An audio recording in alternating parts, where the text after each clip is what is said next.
mayroong magandang mangyayari sa inyo kapag sinasamba ninyo. Yan ay hindi makapagbigay ng kabutihan at hindi rin makapinsala. Sabi ni Propeta Ibrahim a.s. Hindi pa siya propeta. Noong nagalitan kanyang patay, sabi niya, iwanan mo ako, Ibrahim.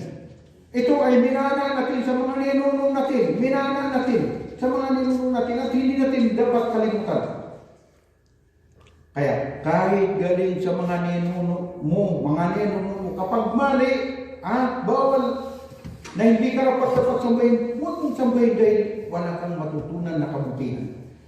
Mawawala ka sa tagumpay sapagkat hindi ang rebulto ang karapat dapat sambahin dahil wala siyang maibibigay na pakinabang sa iyo. Ikaw ang gumawa sa rebulto na yan. Ginawang ng dalawang kamay ng tao pagkatapos niluluhuran niya. So anong maibibigay niya sa iyo? Kaya mga kapatid, si Ibrahim a.s. hindi niya pinuntra ang kanyang tatay. Siya ang umalis. Lumayas siya.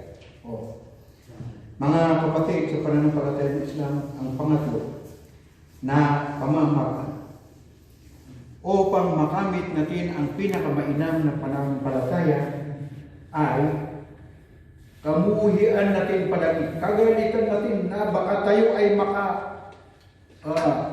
balik sa kalagayan ng walang paniniwala. Inabandon mo ang relihiyon mo, relihiyon ng mga magulang mo at mga ninuno mo dahil mali na relihiyon. Katulad ni Muhammad sallallahu alaihi wasallam, mali na mali ang kanilang relihiyon. Ang sinasamba ng mga Arabo ay mga rebulto, inabandon nila at huwag mong balikan pa. Kamuhian mo na ikaw ay magiging kafir o magiging sumusuway sa kagustuhan ng Allah subhanahu wa ta'ala tulad ng pagmumuli mo o paggagalit mo sa iyong sarili na baka ikaw ay maitapon sa parusa ng Allah subhanahu wa ta'ala sa apoy sa impyerno. Kaya mga kapatid, ang tinatawag na al-wala wal-bara na may mga limitasyon. Dahil sa pag-aaral natin sa pananampalatayang Islam, matutunan natin kung paano natin mahalin ang relihiyon ng Allah subhanahu wa ta'ala, paano natin mahalin ang Propeta Muhammad sallallahu alaihi wasallam, at paano natin mahalin ang mga tao na may iba't ibang relihiyon. Hindi pinag-utos ng Allah subhanahu wa ta'ala na dahil kayo ay magkaiba ng pananampalataya o sinasamba ay aaway mo sila, didigmain mo sila. Hindi yan ipinag-utos sa Islam o kaya paparasokin mo ang kanilang mga bahay-sambahan at saka sisirain mo, susunugin mo. Wala yan sa kautusan ng Islam kasi ang Allah subhanahu wa ta'ala, ito ang mga sinabi niya.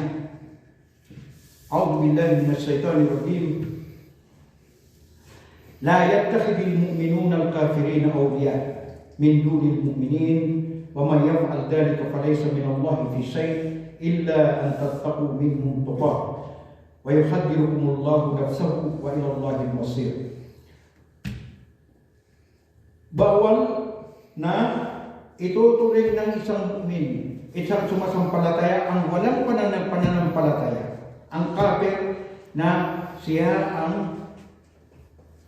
awliya, protector niya o siya ang kumbaga sila ang magtutulungan sa lahat ng ang gulo ng buhay na hindi niya itinuturing ang kapwa niyang sumasampalataya na kinagugustuhan niya o minamahal niya. Ibig sabihin, mas gusto niya ang kafir kaysa sumasampalataya ng mga mu'min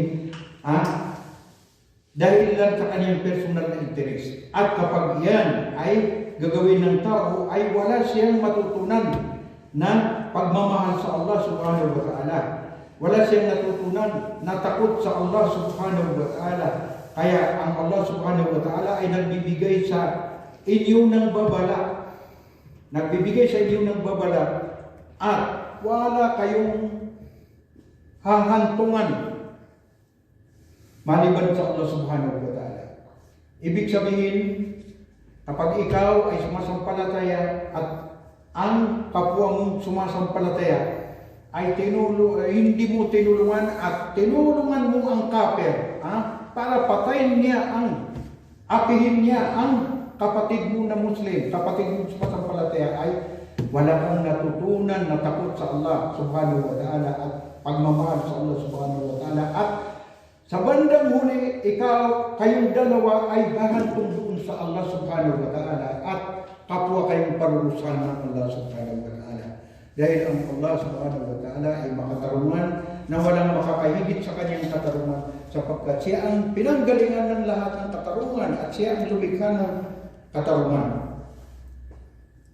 Kaya mga kapatid, sinabi pa ng Allah subhanahu wa ta'ala, وَمَنْ يَتَوَلَّهُمْ مِنْكُمْ فَإِنَّهُ مِنْهُمْ. Ang sinumang pumanig sa kanila, ibig sabihin, maganda kaya yung ginagawa ng mga ibang lahi, iba-ibang mga reliyon. Maganda yung sinasambon ng mga Hindus na lumuluhod sila sa isang baka. Yan ay nakakabuti sapagkat ang baka ay masarap. Pag yan ang paniniwala mo, ito hindi sinabi ng site natin, pag yan ang paniniwala mo ay, walang-wala ka na, sa pagmamahal sa Allah subhanahu wa ta'ala at katotohanan kasama ka ng mga tao na sumasamba ng baka o sumasamba kay Buddha. Kaya mga kapatid, sinabi pa ng Allah subhanahu wa ta'ala, La tajidu qawman yu'minuna billahi wal yawmil akhir yuwaduna man hada Allah wa rasulahu walau kanu aba'ahum aw abna'ahum aw ikhwanahum aw asiratahum. Wala kang matatagpuan o wala kang mahanap na mga tao na naniniwala sila sa Allah subhanahu wa ta'ala at ang huling araw na sila ay nakikipagmahalan, nakikipag-ugnayan at nakikipagmahalan sa mga tao na sumusuway sa Allah subhanahu wa ta'ala o kumukontra sa Allah subhanahu wa ta'ala at sa kanyang sunnah. Kahit yung mga tao na yan ay mga magulang nila, mga ama nila, mga ina nila, o mga anak nila, o mga kapatid nila, o mga relative nila, mga parente nila. Hindi dapat na pumanig ka sa kanila. So, sa malinaw na halimbawa, yung mga kapatid mo ay kinukontra niya ang reliyon ng Allah subhanahu wa ta'ala at binabawalan ka. Na huwag kang pumanig sa mga Muslim, huwag kang maghadi, huwag kang sasama sa kanila, huwag kang magsaw. Pinagbawalan ka, huwag kang pumanig sa kanila sapagkat kapag pumanig ka sa kanila, wala kang pagmamahal sa Allah subhanahu wa ta'ala at kapwa kayo na itatapon ng Allah subhanahu wa ta'ala sa naglalaglag na apoy. Ngunit, ang pinakamainam ngayon na gagawin natin ay pag-aaralan natin ang ating relihiyong Islam pagkatapos.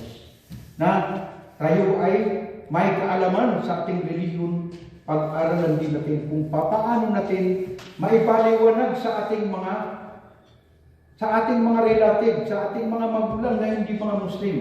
Kahit mga Muslim pa, ang mga magulang natin, pero may mga Muslim na mga panatiko, may mga Muslim na hindi sila nakikinig sa katuruan ng Islam dahil ang Islam nila ay sa kanilang sariling kagustuhan lamang. Huwag natin susundin yan mga kapatid sapagkat tayo ay malulugi sa ating buhay dito sa mundo at hindi tayo magmamahal sa Allah subhanahu wa ta'ala. Sundin natin ang sinabi ng Allah subhanahu wa ta'ala na huwag tayo sumunod sa kanila. Huwag kang sumunod sa nanay mo at tatay mo na pipilitin ka na ikaw ay magiging kafir, ikaw ay magtatambal sa Allah subhanahu wa ta'ala. Kaya itong khutbah na ito ay malawak na khutbah at may malawak na gagamitan natin ng pag-iisip at analisisyon para malaman natin ang anuman ang pwede natin gagawin sa mga relative natin o mga magulang natin na hindi mga Muslim at kahit mga Muslim pa pero iba ang kanilang prinsipyo, iba ang kanilang pinaghahawakan, Pag-aaralan natin ng mabuti na hindi natin sila maitakwil at hindi natin sila kamuhian at hindi natin sila maaapi sa ating pamumuhay dito sa mundo. Hindi natin sila masaktan sapagkat iyan ay hindi kabilang sa katuruan ng Allah Subhanahu wa Ta'ala at katuruan ni Propeta Muhammad sallallahu alaihi wasallam. Wa akhiru da'wana anil hamdulillahi rabbil alamin. Wassalamu alaikum warahmatullahi wabarakatuh.